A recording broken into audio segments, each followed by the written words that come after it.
Good afternoon, New York City. Yesterday, the snowstorm of the decade arrived, with winds of up to 60 miles per hour and more than 2 feet of snow falling across parts of our city.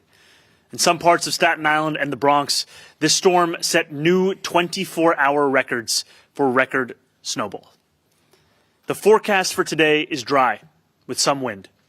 There is a chance of some additional light snow tomorrow morning, with a maximum of 2 inches, as a fast-traveling system moves over our city.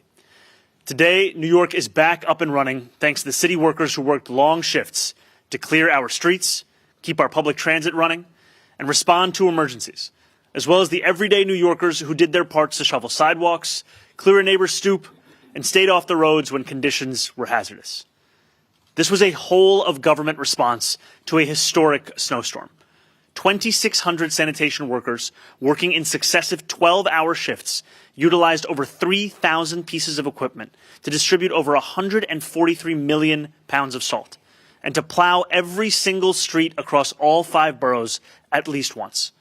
Alongside 1,214 emergency shovelers, they cleared 7,398 crosswalks, 1,777 fire hydrants, and 3,366 bus stops, although due to blowing snow after the storm, many will need to be readdressed. That work continues today. If you want to support these efforts, it's not too late to become an emergency snow shoveler. You can still sign up by walking into any DSNY garage until 8 p.m. tonight. All you need is 2 forms of identification, and you'll be paid $30 an hour. Thanks to these teams' hard work, school is back in session today. I know that there are some who are concerned by the decision to return to in-person learning. I want to explain the reasoning behind it. First, New York's public schools were not in a position to facilitate remote instruction. With students coming back from midwinter break, it was not possible to ensure that enough students had the devices they needed to effectively participate in remote learning. Second, our public schools hold a purpose beyond providing a designated place for kids to learn. They are critical to the health and wellness of nearly 900,000 children across our city. Whether it's a warm meal, essential mental health support, or a source of childcare for working parents, in-person schooling is a resource that our city's children and families depend on. When conditions are safe, our goal will always be to open our schools. And I want to commend the work of 8,000 DOE staff who worked throughout the weekend clearing entrances and keeping buildings warm to make sure our schools would be accessible and safe when students returned. Though the storm may be over, that does not mean that the danger to vulnerable New Yorkers has passed. Please continue to keep an eye out for anyone at risk. An enhanced Code Blue remains in effect through Wednesday morning. Shelters will continue to operate with an open door policy. No one will be turned away. Outreach workers will continue canvassing across all 5 boroughs to bring homeless New Yorkers inside. Since Saturday, they've made more than 250 placements in shelters and other settings. If you see someone in need of shelter or warmth, please call 311 immediately so outreach workers can assist. In a Code Blue, these 311 calls are rerouted to 911.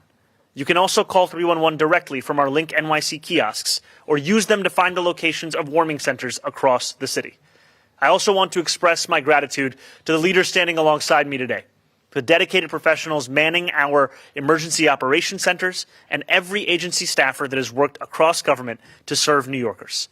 That includes our NYPD tow truck task force, who worked to free stuck vehicles and ensured that emergency vehicles could get to New Yorkers in need. In total, they towed 37 vehicles to safety during the storm, including 7 MTA buses and 21 ambulances. We have received over 1,800 reports of fallen trees, limbs down, and hanging limbs citywide.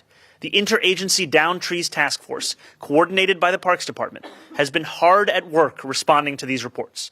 As we continue to respond to this blizzard, we are aware that narrow, hilly streets and tight corners on Staten Island were some of the areas hardest hit by the storm. Some parts of Staten Island saw nearly 28 inches of snowfall, the largest amount recorded anywhere in the city. That, combined with high winds, have created large snowdrifts across the island. DSNY has upped their Staten Island snow removal force by 500 personnel, a 210-person increase, added even more pieces of hired equipment, and will be working throughout the day and the evening to clear snow and make roads passable. Thanks to these efforts, 99.2% of roadways on Staten Island have received at least one pass from snow clearing equipment.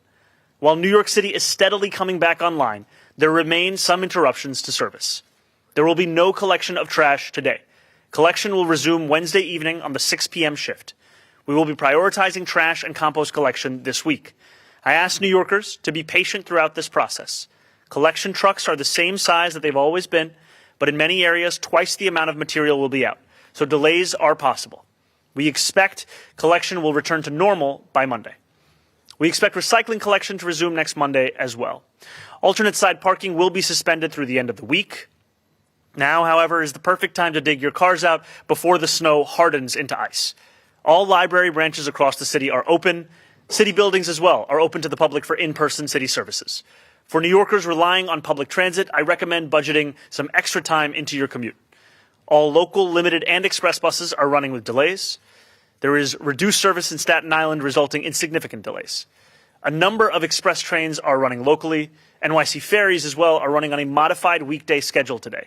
Regular service will be restored by tomorrow morning. As of 5 a.m. this morning, however, the Staten Island ferry has returned to a regular weekday schedule. As temperatures rise later this week, we will see snow and ice falling from buildings. This can be extremely dangerous. I encourage all New Yorkers to stay alert while walking outside. Property owners, please take steps to clear your roofs, and while doing so, make sure you are implementing proper safeguards like putting out signage or temporarily closing off the sidewalk. I want to continue to urge New Yorkers to look after yourselves as you shovel snow. Take regular breaks, protect your back and your heart by digging slowly, and take it from me, lift from your knees. Finally, I want to thank all the New Yorkers who exercised caution, stayed inside, and contributed to the citywide effort of keeping one another safe. Thank you, and as always, New York, stay warm and stay safe. I will now pass it over to our NYCEM Commissioner, Christina Farrell. Thank you, Mayor. As you can see, we are still operating at full force in the city's Emergency Operations Center to make sure that conditions are safe and storm cleanup continues as New Yorkers return to daily life. Our emergency management team is coordinating with city and state operational agencies, transportation providers like the MTA and the Port Authority, utilities including Con Ed and PSEG, to support continued plowing and removal operations with a focus on Staten Island, New York City schools, and other critical facilities. The city's continuity of operations plan, which ensures that essential city services can continue during emergencies, will be deactivated today as public buildings have reopened and people are back in the office. I'd like to thank the emergency management team here at NYCEM for working around the clock to help New Yorkers weather this storm. From our public warning specialists who send out Notify NYC messages morning, noon, and night to keep New Yorkers informed, to our on-call teams connecting with thousands of partners in the Situation Room to troubleshoot any storm-related issues and concerns, to our team of field responders who remain hard at work in all 5 boroughs to get the right resources to the right locations to keep neighborhoods safe. Our city's emergency management team works tirelessly with care, creativity, and an unwavering dedication to help the people of New York City. It is still slippery across the city, so please walk carefully and watch for icy patches. Temperatures will only reach the upper 20s and lower 30s today, so we're likely to see areas of black ice, especially on untreated surfaces and even on some roads that are well plowed. Anyone out walking, driving, or cycling should use extra caution. Businesses and property owners should shovel and salt walkways to prevent slips and falls and clear a path of at least 4 feet wide where possible so pedestrians, strollers, and mobility devices can pass safely. If you're coming up or down steps outdoors, use handrails wherever possible. If you are driving, leave extra space between vehicles on the roadway and allow additional time to reach your destination. And for everyone's safety, remember to brush all snow and ice off your vehicle before driving. Snow and ice can slide onto your windshield or blow off your car and hit other vehicles, cyclists, or pedestrians, creating dangerous conditions for everyone on the road. And finally, we have a chance for more snow tomorrow, so please sign up for Notify NYC for more winter weather updates. We received tens of thousands of signups the past few days during this storm. Notify NYC messages are available in 14 languages, including American Sign Language. Text Notify NYC to 692-692. Thank you.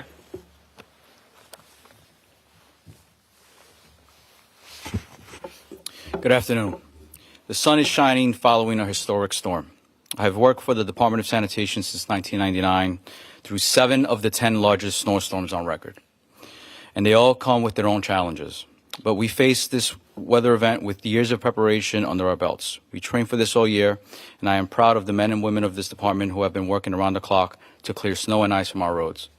Since the first flakes started to fall, we have spread 144 million pounds of salt across the city, and that number will increase as our sanitation workers continue to plow and salt our roads today, tonight, tomorrow, and as long as we need to.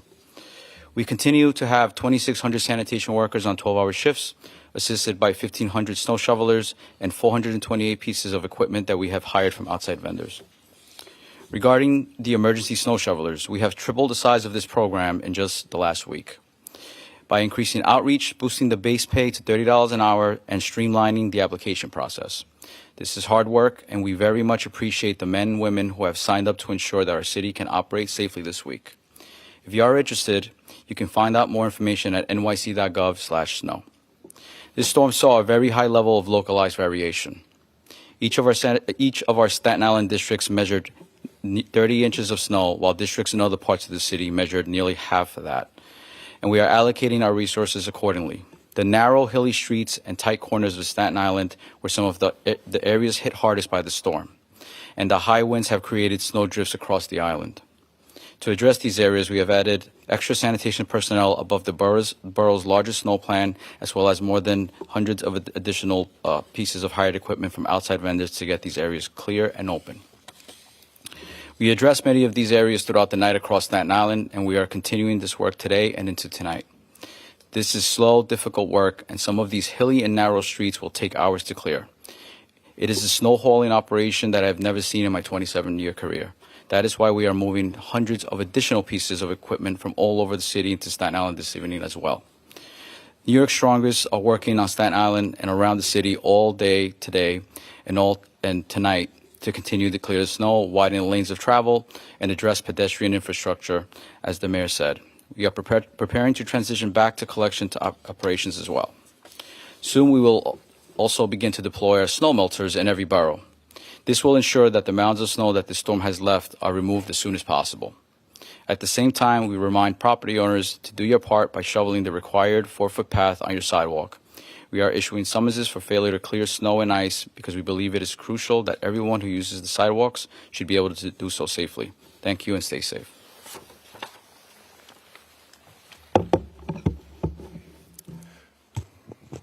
Good afternoon. I'm glad to be back here with you again to share another update.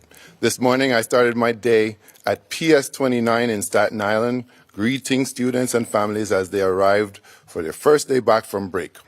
It was great to see so many smiling faces at school breakfast this morning. I am proud we were able to reopen our doors this morning when our schools are open, our kids are learning and growing. They're enjoying nutritious meals. They're interacting with their peers. Their parents, working New Yorkers, are able to go to their jobs knowing their children are safe and cared for. In preparation for today, we had more than 8,000 facility staff on the ground removing snow and ice, checking generators, restoring power, and making sure our buildings were safe and warm for our arrival this morning.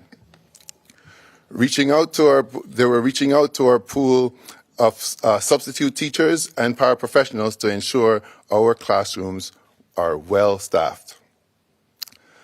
As students returned from midwinter break on the 100th day of school, it became clear that we would not be able to get every student what they needed for remote learning before today.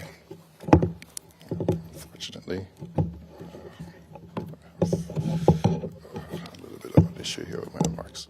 These are some of the challenges of remote learning. As students returned from midwinter break, it became clear we would not be able to get every student what they needed to participate in remote learning. Thank you to our partners at NYCED who granted us the waiver that made yesterday's snow day possible. While attendance data will not be finalized until tomorrow, I can say that 63.3% of students returned to school today.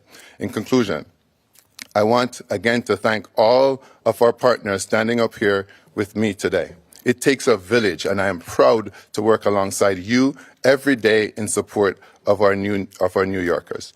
Thank you to our partners at NYC and NYCED who granted us that waiver and made yesterday's snow day possible. And I want to thank all our school leaders and superintendents, teachers, facilities and school staff, families, and most importantly, our wonderful students. Thank you for your patience and understanding, and I hope you get a great first day back at school, and we are absolutely excited to see you tomorrow. Thank you.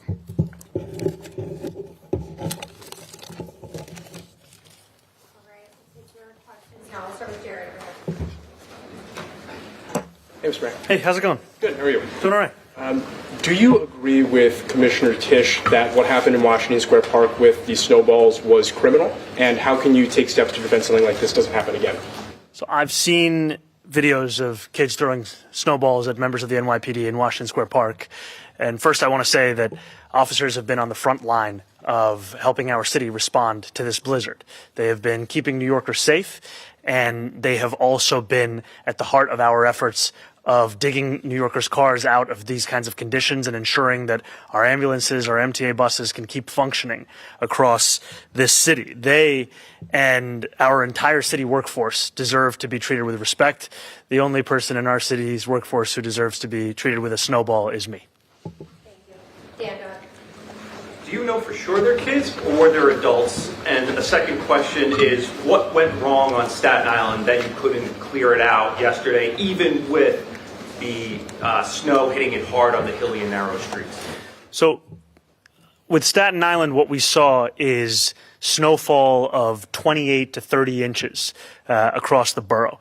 And as you said, there are certain conditions on the island that make for snow response to be quite a difficult task. That is why we were taking an accurate every hour estimation of what the response was, what we needed to supplement. And I'm very thankful, frankly, in our sanitation department, the hardworking men and women of the DSNY for their up-to-date changes in ensuring that we were sending enough personnel and equipment out there. I don't know if, Commissioner, if you want to add anything.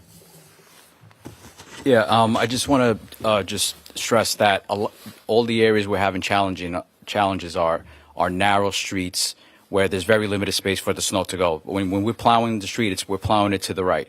So that snow has to go somewhere. If that snow has no room to go, it creates challenges. So as we went plowing yesterday morning, we were finding a lot of those challenges became more apparent. And that's when we immediately made adjustments to bring extra personnel and equipment to the island. And we continued that last night from out of boroughs and including private contractors, as well as tonight. We're going to bring everything we can in there. Question, you said that there were kids throwing snowballs. Do you know that for a fact, or is it possible these were adults? I can just tell you from the video I saw, it looked like kids at a snowball fight. Thanks. Josie, go ahead. Hey Mayor, how are you?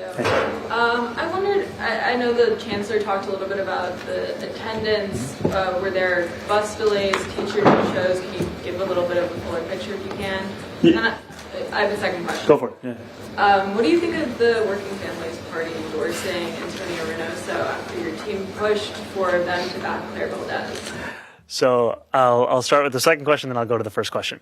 I am heartened by the fact that WFP chapter members voted for Claire Valdez. She is an incredible assembly member and someone that I'm so excited to be supporting, and I look forward to her being elected as the next congressperson to represent that district. And I think that she possesses within her a unique ability of bringing forward the exact things that have been missing from our politics for far too long, not just a fight for workers, at the heart of our politics, but also an understanding of the importance of unions and what increased union density can mean in the fight against income inequality, especially as someone who rose through the ranks of UAW, which is also a union that she's been endorsed by. And can you remind me of your first question?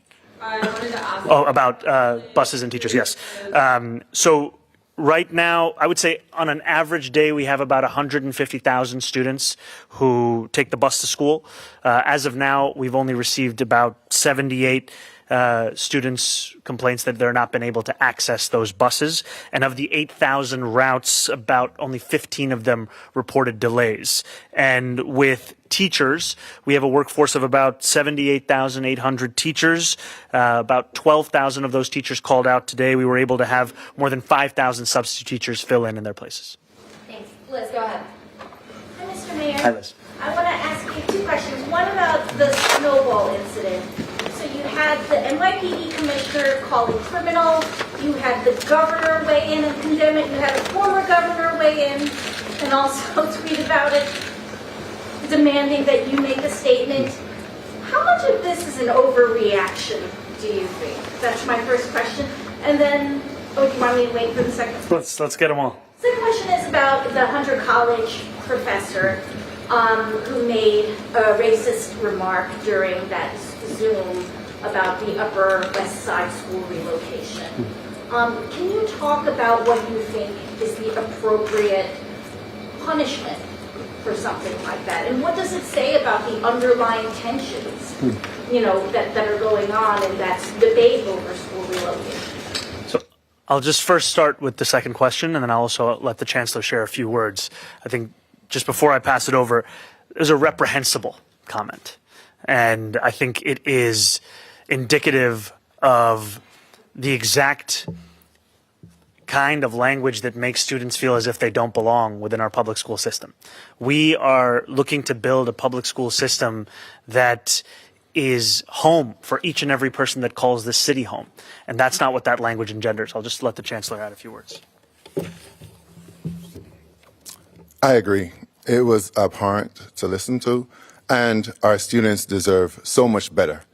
And so we'll be working with the superintendent. As you know, I know that district quite intimately, and we'll be really leaning in and working with the school communities to make sure that we repair any harm that was done to our students and think through what our next step is regarding building the capacity of our teachers to deal with the underlying conditions that exist in our city when it comes to some of our concerns about schools.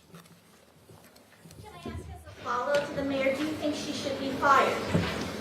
I think that's part of what the Chancellor said in terms of investigating the next steps that should be taken. And on the snowball incident, are people overreacting, you think? I'll leave it to others to share their opinions, but I've shared mine. Marsha, go ahead. Mr. Mayor, I want to follow up on the snowball incident. The head of the PVA says that the people who were involved in attacking the police officers should be charged criminally with assault on a police officer. I wonder if you agree with that, if those people can be identified. I don't. From the videos that I've seen, it looks like a snowball fight. Thanks. Please, go ahead. Mr. Mayor, in terms of the Code Blue, how long do you plan to continue that, and also continue the extra numbers of outreach workers? At this time, our enhanced Code Blue is set to continue through tomorrow morning. Obviously, we will keep New Yorkers up to date if that's going to be extended. However, I do want to just take an opportunity, as you've alluded to, the outreach workers have been at the heart of our efforts. And I want to say thank you to them, because what they've been doing is, no matter the conditions, they've been out there and reaching out to homeless New Yorkers, being able to make more than 250 placements. And their engagements with homeless New Yorkers have also helped to inform all of the steps we're taking to expedite our medium and long-term policies. I'll give you one example. In the response to the prior winter storm, we opened up additional shelters ahead of schedule. As we were learning of, the scale of the need, we've been looking to expedite that across the board. So one of those shelters we opened up in Upper Manhattan in the response to the last storm, we now just added an additional 100 beds to that shelter. The reason that's important is we need to be able to reach out to homeless New Yorkers and present them with a wide variety of options. There are some homeless New Yorkers for whom they want to go to an H&H mobile van. There are others for whom they want to go to a warming bus or a warming center in a DOE school or an H&H site that's been repurposed as a warming site. And there are others for whom it's a shelter setting. We want to make sure we have every single option available so we can get New Yorkers off the streets. And as of now, I'm thankful to report that there are no reported deaths outside or in public areas as a result of this blizzard. Thank you. Jason, go ahead. Mr. Mayor, Hey, how's it going? you have trees falling? Yes. There's a massive 3-story tree that's fallen in Crown Heights, Brooklyn. It's crossing the street, blocking traffic, and it's cradled by a second tree dangling over cars and pedestrians. The tree fell yesterday. So my question is there a website or something that residents can go to see an ETA for removal? And my follow-up is, does the city have a system in place to evaluate older large trees to see if it's a danger, if they're storm-worthy, et cetera, especially with climate change and everything else? So I think, do you have the cross streets of the tree that you're referring to? Yes, it's Park Place and between Bedford and Franklin and Crown Heights. Okay, I appreciate that. We'll follow up on that immediately. I think the first thing that I would say is for any New Yorker who sees a downed tree, of which we've seen many of them in the response to a historic blizzard, to call 311 to make sure that we have the information regarding that. That's how we've built this database of the many downed trees we've seen across the city. I'm going to pass it over to my deputy mayor for operations, Julia Kirsten, just add a few words. Right. Thank you. We have the down tree task force that has been functioning for the last few days and is working now. We will absolutely go look into that situation and figure out how we can expedite the removal of that tree. And you should let, I don't know if Parks Department Commissioner wants to speak at all. Of course. Do you want to tell us a little bit? So just to confirm what the Deputy Mayor has said, we have a Down Trees Task Force. We're very proud to convene that with Emergency Management, NYPD, FDNY, and to date, I believe we have 46 known locations where we have trees that are blocking streets. We are working very hard to address all of those locations, and we'll certainly take back that specific one to make sure that that's on our list. In total, as the Mayor said, we have 1,800 requests for service that have come in to date. Every single one of those are being inspected right now, and then we are prioritizing first block streets, then any trees that are on top of private homes, and then we'll continue to take down all of the requests as they come in. All right, got time for just one more. Moses, go ahead. Hi, Mayor. I was to ask about the snowball incident. Were any NYPD officers facing any injuries? And then secondly, do you have any hopes for the upcoming rental rip-off hearings? Yeah, I'll start with the second question, then go to the first. Our hope in these rental rip-off hearings, one of which will be held in each borough, is to hear from New Yorkers as to the struggles they faced as tenants and dealing with the private market, especially with the kinds of junk fees that many of them have reported to the city and the ways in which those experiences should inform city policy. That is a key part of these hearings. It's not simply an outlet for New Yorkers to share their own experiences. It's an opportunity for them to inform what city policy will look like going forward, because accountability is a critical part of ensuring that each and every New Yorker has a safe and habitable home. And I think that for far too long, New Yorkers have not seen that, both in the policy that has been created and also in the actions that city government has then taken. And then on the snowball incident, did the NYPD officers face any injuries? I think that there were 2 officers who were facing lacerations on their face. Call for prosecution of those who pelted them? Look, I've seen the videos of this snowball fight. I think that it was a snowball fight. Thank you all so much. What do you think about Andrew?